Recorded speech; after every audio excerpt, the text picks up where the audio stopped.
How you doing, guys? Matt with Massive Beer Reviews, back with another review. And today we're going to be going with something out of a can. Don't drink things out of cans that often, but when I do, it's typically a couple specific breweries, and one of them would be stuff from Oskar Blues. Don't drink it that often. I've had it a couple times, but I'm a big Scotch Ale fan and figured I'd give this a whirl. Scotch Ale is one of my favorite styles of beer. Not favorite, but up there as far as one of the ones that I typically try to pick out. So I'm kind of excited to drink this. Like I said, cans, kind of weird. You know, we've all drank out of cans at one point or another. I doubt 99% of us ever getting a good beer from the get-go. So I've drank my fair share of craptastic beer out of a can, but I'm pretty hopeful that this won't be craptastic. As far as what it says on the can, it says Old Chub Scotch Ale from Oskar Blues from Brewery, North Carolina. Don't drink a bunch of stuff out of North Carolina either. 8% alcohol by volume. Has a bunch of stuff written around it, like virtual planetoid. It's like Sputnik. Just kind of random stuff. Infinitely recyclable. Just all your typical stuff. It's not a label, it's a can, but it is what it is. Not a fan. Don't hate it. It is what it is. But as far as styles go, I reviewed Scotch Ale not too long ago. It was actually only like 2 or 3 reviews ago. I did Smutty Nose's big beer series. I did their Scotch Ale, and it was nice. Some of my favorite Scotch Ales, I liked AleSmiths. Haven't reviewed that yet, but that's a good one. I'll review it and I'll like it. And there's a couple other ones that I'm fans of, but we'll see how this one holds up. Yeah, that's what I'm talking about. Cans. You get that pleasant noise. I wish it was a pull tab like the old school ones. Kind of pull it and cut yourself on it and bleed all over the place. That would be like the best. So let's see what we got here. Looks like a Scotch Ale, that's for sure.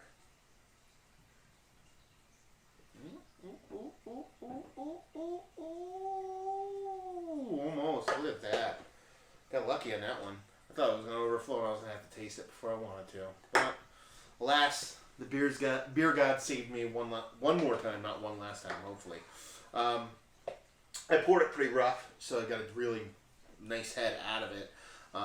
Seems like it has retention on it because it seems like going down fairly decently.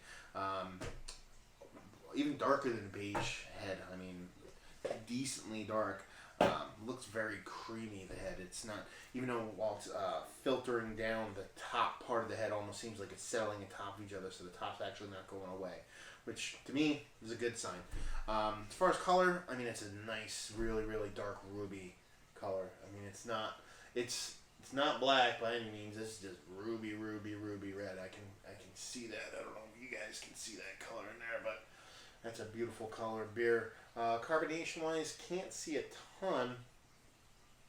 Doesn't look like there's a ton, but looks delicious based off of that top layer, and just that red is just beautiful. I mean, it's almost like cherries, like cherry juice color, but darker. Looks like it's gonna be pretty good. See what you got nose-wise. Roasted malts.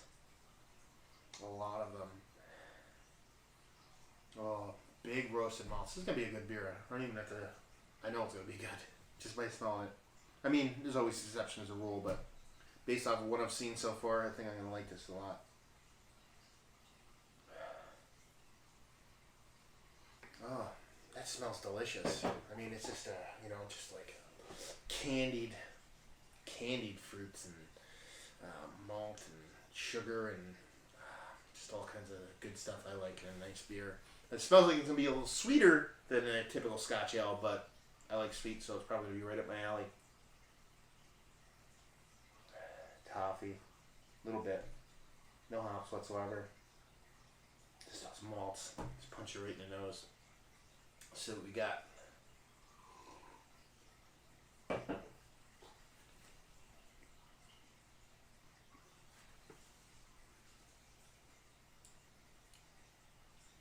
That's a good beer. I like this. That's a good beer. A little bit of smokiness to it, just the slightest bit. But it's not super overly sweet. I thought it was going to be just a tad sweeter than what it is based off of the nose. But it's definitely sweeter than the last Scotch Ale I reviewed, the Spundy Nose. Mouth feels really nice. I thought it was going to be a little bit thinner than what it is, just by I can kind of see through it, and I didn't see much density there, but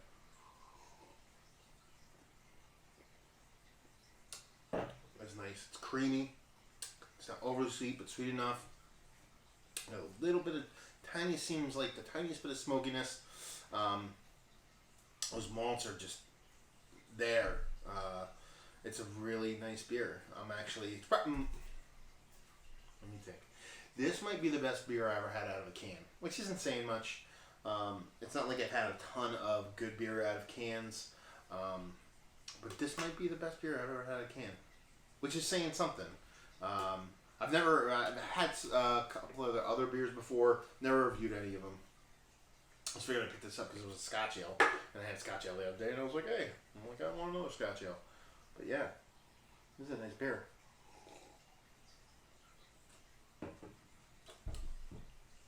Zero booze, 8%. How old is this? It's only like 3 months old. That's not bad. I like to let this sit a little bit, see what happens to it. Yeah, I mean overall, rating it on a Scotch Ale scale, I'll probably give it a 90. Seriously, it's a good beer. 90 overall scale. Availability, I see it everywhere. I've seen it around and I've just never picked it up. So I mean availability, I'll give it a 9. And value, I just realized I paid $11 for a 6-pack of this. At $11, a 6-pack of this is a home run. It's on a value scale. I'm going to give this a 10. This is going to be in my fridge. This is one of my go-to. I have a couple go-to beers that are always in my fridge. They're like cheaper stuff, so that way people come over who like good beer but are not into the super heavy stuff that is. This will now be in that rotation. Spot and Optimator, Troganator, usually like Left Brown or something like that. That's like my yeah, you can drink anything out of that fridge to people I don't know or people who aren't into good beer. Well, yeah, Oskar Blues. I'm a fan. I'm glad I tried this. I'm gonna have to drink more of this. Oskar Blues, Old Chub, Scotch Ale. If you like Scotch Ales, pick this up. I mean, it's North Carolina, so I assume it's going to be decently readily available up and down the East Coast. I could be wrong, but I mean, you should be able to get a hold of it, especially on the East Coast. But for what you're getting at the price you're paying, if you're a fan of this or you're a fan of barley wines, but you like to have a little bit not as robust or not as sugary, and you want something just to sip on and drink, definitely check that out. I'm a fan. So 90 overall. Availability 8.9, values to 10. It was a really good beer. I'm glad I gave this a whirl. So yeah, another review in the books. I'm Matt with Massive Beer Reviews. If you want to check us out anywhere else on the internet, you can at Massive Beers at Facebook, Instagram, and Twitter. If you have any comments, suggestions, gripes, complaints, whatever, please leave them in the comment section below. Also, if you could share our videos, that would be pretty awesome. And yeah. Grab a beer, crack a can, enjoy your weekend. Cheers.